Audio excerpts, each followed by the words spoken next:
flossing.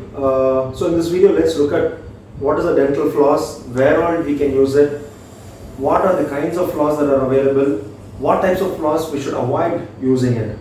So it's going to be all about flossing. This is Dr. Arun from Pearls Dentistry, running our dental centers at Chennai, Raja and Amalapuram since the year 2001. If you have not yet subscribed to our channel Pearls Dentistry, please do subscribe. We've got more than 300 videos coming out in the next 1 year. Floss. So now our tooth generally don't have any spaces between. There is something called the contact point between our teeth. The contact point is on the sides of the teeth. How one teeth joins with the other teeth is called basically a contact point. Now above the contact point we have our gums, which fills the space on the teeth. It is something like this, which we use to fill the space. So, and there is a contact point here. Now above the contact point we have our gums. So there can be a small space below the contact point. So when we have our food, sometimes there are fibrous foods, fruits, vegetables, some meat. What happens? These fibrous food can get stuck between our teeth. So where we are forced to remove it. It's very annoying in nature. It causes bad breath. Forced to remove it. We can end up using a toothpick and then take the fibrous stuff from between the teeth. It's something that should not be done. A toothpick should be avoided at all times, because you have a danger of pushing the food debris deeper into the gum and causing an infection. A floss is the best method to take the food out in such instances. So is floss only for that? Do we have any other use? Two main uses.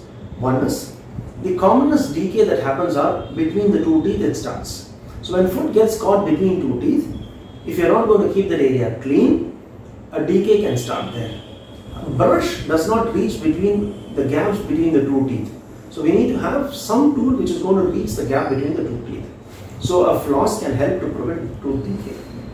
The second is the earliest signs of gum disease or gum inflammation starts at the gum that fills between our teeth. So that's called the free gingiva, the marginal gingiva. That's where the gum inflammation starts.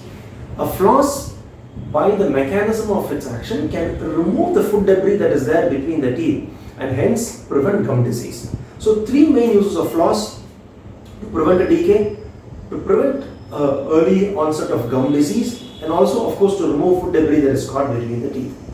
Now there are many kinds of floss. The commonest flosses will be the regular threaded floss, which are usually waxed in nature.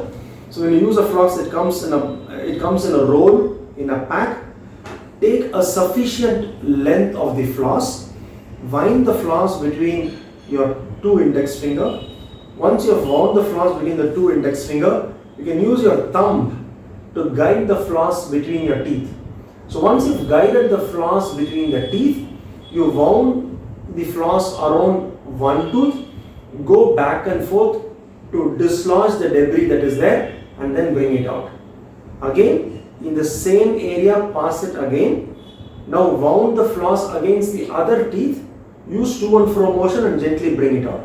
So this will help to remove the debris between the teeth. Let me demo it here.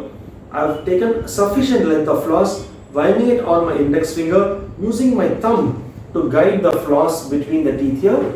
Once you have guided the floss here, I am winding it around one of the teeth, using to and fro motion to take it out. Again passing it there, winding it around other teeth, using to and fro motion to take it out. This will help to effectively clean the debris between the teeth. How often should you do? Every night. If possible, that's the great one.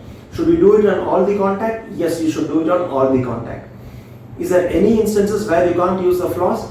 I wouldn't say that. There are instances where if your gums are too inflamed or you have done a surgery done, it's better to ask your dentist before you floss it and so ensure that you don't affect the surgical area. That's one. Two is if the gaps between the teeth are very large, it's very open, the floss is ineffective. The floss can be effective only when the gaps between the teeth are not there and the teeth are very closely approximated towards each other. So the gaps are tight, so the floss becomes very effective. If the gaps are wide, floss is ineffective. So you cannot use a floss there. And also there are these kinds of flosses available which comes with a handle and the floss is tied here. and it comes with a toothpick to be avoided.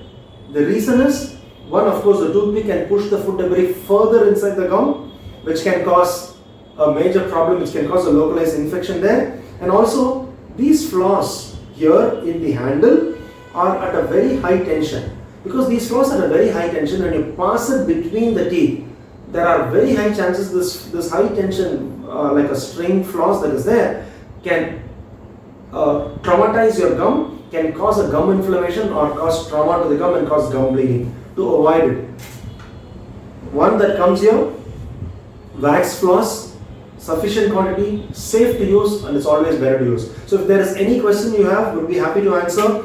And of course, if you like the video, do like the video, share the video, and questions, please post it in the comment section below. We'll be happy to answer.